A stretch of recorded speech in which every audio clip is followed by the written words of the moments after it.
जन्माष्टमी का त्यौहार हर साल भाद्र मास की कृष्ण पक्ष की अष्टमी तिथि को मनाया जाता है।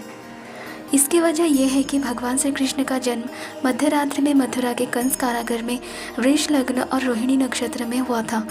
इसे गोकुलाष्टमी तथा जन्माष्टमी भी कहा जाता है। हर साल भगवान विष्णु के अष्टम अवतार के रूप में इस तिथि को भगवान श्री कृष्ण का जन्मोत्सव मनाया जाता है। इस दिन भक्त भगवान कृष्ण की पूजा करने के साथ व्रत भी रखते हैं। जन्माष्टमी के दिन रात 12 बजे भगवान के जन्म होने पर विशेष पूजा होती है और घंटे घड़ियाल बजाकर उनके जन्म पर खुशियाँ बांटी जाती है। जन्माष्टमी पर भगवान श्री कृष्ण के जन्म लेने के बाद रात 12 बजे विशेष पूजा की जाती है, लेकिन सुबह भी पूजा का विधान होता है।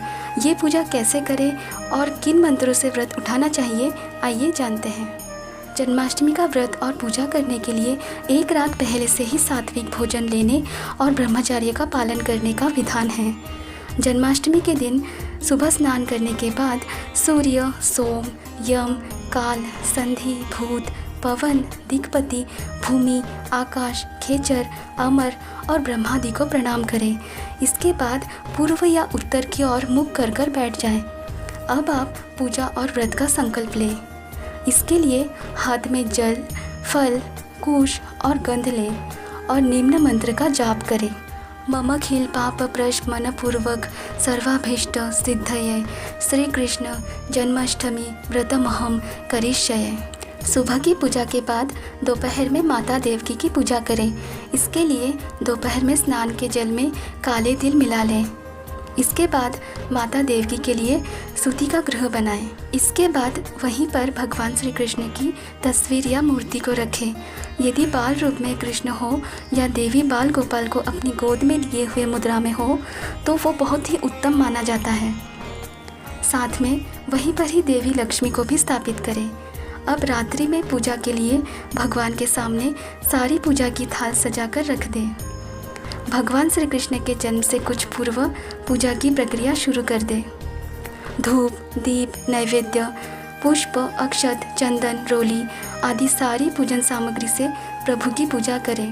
भगवान जब जन्म ले तो उन्हें पालना ज़रूर झुलाएं। प्रसाद में खीर, धनिया की पंजीरी और फल मिठाई ज़रूर चढ़ाएं। याद रखें, जब भी आप भगवान कृष्ण की पूजा करें उसमें माता देवकी, वसुदेव, बलदेव, नंद, यशोदा और लक्ष्मी इन सब का नाम क्रमशः ज़रूर लें। जन्माष्टमी को भगवान कृष्ण को झूला झुलाने का विशेष महत्व होता है। इस तरह सभी नियमों का विधिपूर्वक पालन करें। तो आइए आपको भगवान कृष्ण की पूजा से जुड़ी समस्त जानकारी देने के साथ विशेष मंत्रों के बारे में भी बताते हैं। अब इन मंत्रों का उच्चारण करते हुए विधिपूर्वक पूजा प्रारंभ करें। आपको एक बात बता दें कि अगर आप किसी भी कारण से मंत्र नहीं पढ़ पा रहे हैं तो आप इन मंत्रों को सुनते हुए भी पूजा की प्रक्रिया विधिपूर्वक कर सकते हैं।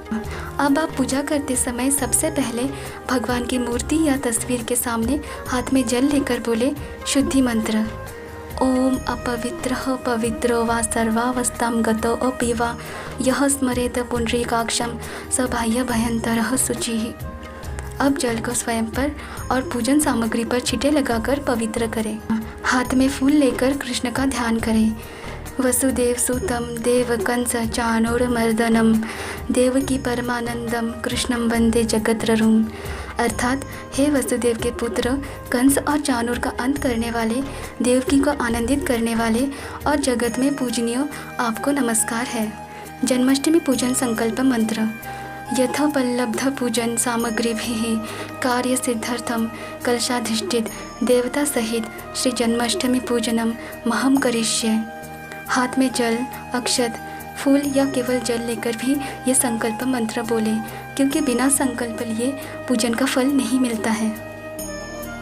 भगवान श्री कृष्ण आवाहन मंत्र।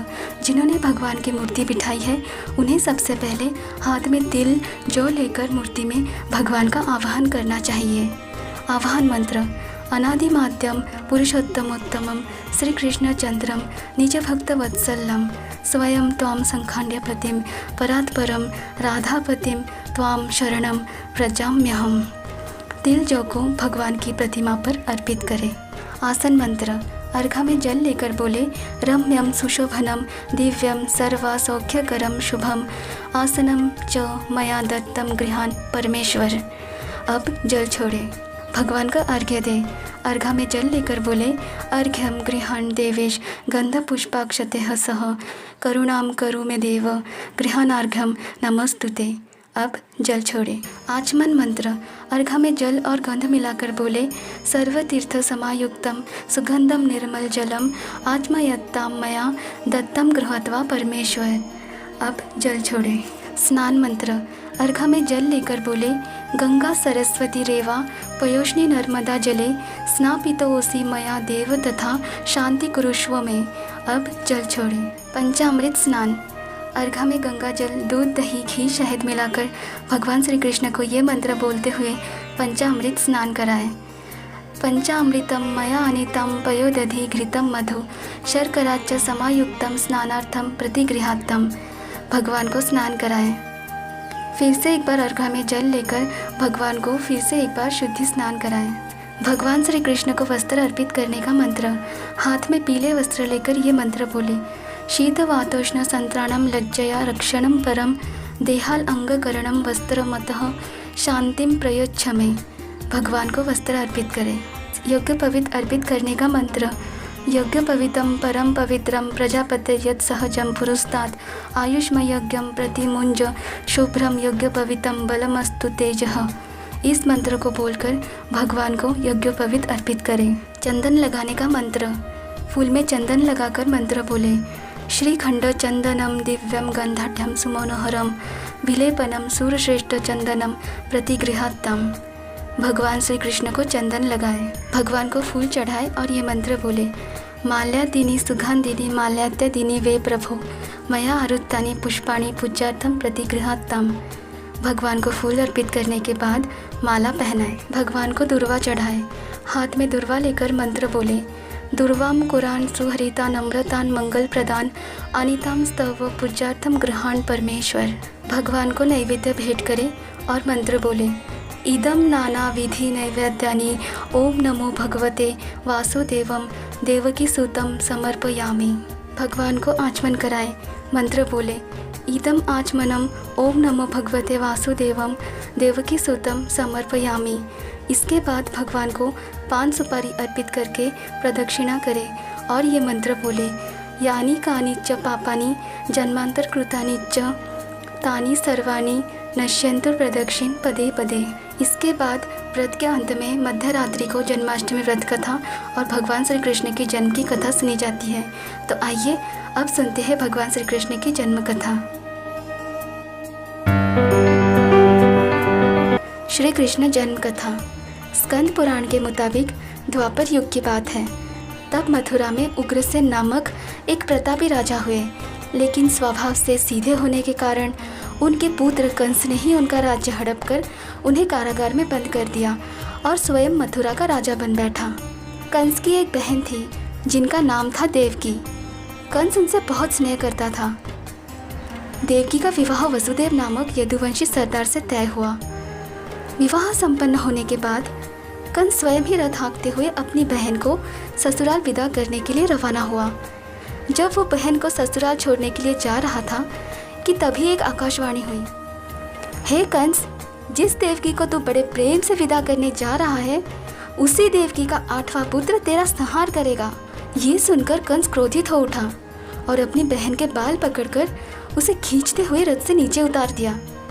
फिर उसने देवकी को मारने का प्रयास किया। कंस ने सोचा, अगर मैं इसे ही मार दूं तो इसका पुत्र ही नहीं होगा और ना ही मेरा नाश होगा। कंस को ऐसा करते देख यदुवंशी क्रोधित हो उठे और भयंकर युद्ध की स्थिति पैदा हो गई।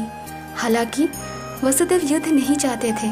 वसुदेव ने कंस को समझाते हुए कहा कि तुम्हें देवकी से डरने की कोई ज़रूरत नहीं है। समय आने पर मैं तुम्हें खुद देवकी की 8वीं संतान सौंप दूंगा। तुम देवकी को नुकसान मत पहुंचाओ। उनके समझाने पर कंस का गुस्सा शांत हो गया। कंस जानता था कि वसुदेव झूठ नहीं बोलते थे। कंस ने वसुदेव जी की बात मान ली। फिर कंस ने वसुदेव और देवकी को कारागार में बंद कर दिया और सख्त पहरा लगवा दिया। समय आने पर कारागार में ही देवकी ने 7 संतानों को जन्म दिया और कंस ने एक एक करके सभी को धरती पर पटक कर मार दिया। इसके बाद जैसे ही 8वें संतान का समय आया, तभी कंस ने कारागार का पहरा और भी कड़ा कर दिया। फिर एक दिन भाद्रपद माह की कृष्ण पक्ष की अष्टमी तिथि को रोहिणी नक्षत्र में कन्हैया का जन्म हुआ। जिस समय वसुदेव देवकी को पुत्र पैदा हुआ, उसी समय संयोग से यशोदा ने भी एक कन्या को जन्म दिया। यशोदा, जो कि वसुदेव जी के मित्र नंद जी की पत्नी थी। बालक के जन्म होते ही कारागार में अचानक प्रकाश फैल गया। तभी श्री विष्णु ने वसुदेव को दर्शन देकर कहा कि वो स्वयं ही उनके पुत्र के रूप में जन्मे हैं। उन्होंने ये भी कहा कि वसुदेव जी उन्हें वृंदावन में अपने मित्र नंद बाबा के घर छोड़ आए और यशोदा जी ने जिस कन्या को जन्म दिया है उसे कारागार में ले आए। यशोदा जी के गर्भ से जिस कन्या का जन्म हुआ था वो सिर्फ एक माया थी। यह आदेश सुनकर वसुदेव नवजात शिशु को टोकरी में रखकर कारागृह से निकल पड़े। घनघोर अंधेरा, तेज बारिश, आंधी तूफान और उफनती हुई यमुना नदी को पार कर वो नंद जी के घर पहुँचे। रास्ते में हो रहे चमत्कार देखकर वो बहुत दंग थे, जैसे पहरेदार अपने आप ही गहरी नींद में सो गए। उनके हाथों में पड़ी बेड़ियाँ भी अपने आप खुल गई। उफनती हुई यमुना नदी भी उन्हें रास्ता दे रही थी। यमुना नदी को पार कर वो नंद जी के घर पहुँचे। उन्होंने यशोदा जी के पास नवजात शिशु को सुला दिया और कन्या को लेकर मथुरा वापस आ गए। स्कंद पुराण के मुताबिक जब कंस को देवकी की 8वीं संतान के बारे में पता चला तो वो तुरंत कारागार आ पहुंचा। वहां उसने देखा कि 8वीं संतान तो कन्या है, फिर भी वो उसे धरती पर पटकने ही लगा था कि वो माया रूपी कन्या आसमान में पहुंचकर बोली, अरे मूर्ख, मुझे मारने से कुछ नहीं होगा। तेरा काल तो पहले से ही वृंदावन पहुँच चुका है और वो तुझे जल्दी ही तेरे पापों का दंड देकर तेरा अंत करेगा। ये सुनकर कंस बहुत क्रोधित हुआ। इसके बाद कंस ने वृंदावन में जन्मे सभी नवजातों का पता लगाया। तब कंस को पता चला कि नंद बाबा के घर अलौकिक शक्तियों के साथ एक बालक का जन्म हुआ है। तो उसे मारने के लिए कंस ने कई प्रयास किए, कई राक्षसों को भी भेजा, लेकिन कोई भी उस बालक का बाल तक बांका नहीं कर पाया। कंस को समझ में आ गया कि ये बालक वसुदेव देवकी का ही 8वां पुत्र है। अंत में जब भगवान कृष्ण युवा अवस्था में पहुँचे तब उन्होंने कंस का वध किया। भगवान ने धरती पर जन्म असुरों के बढ़ रहे अत्याचार और कंस के विनाश के लिए ही लिया था। अब इस मंत्र का उच्चारण करते हुए पुष्पांजलि अर्पित करें।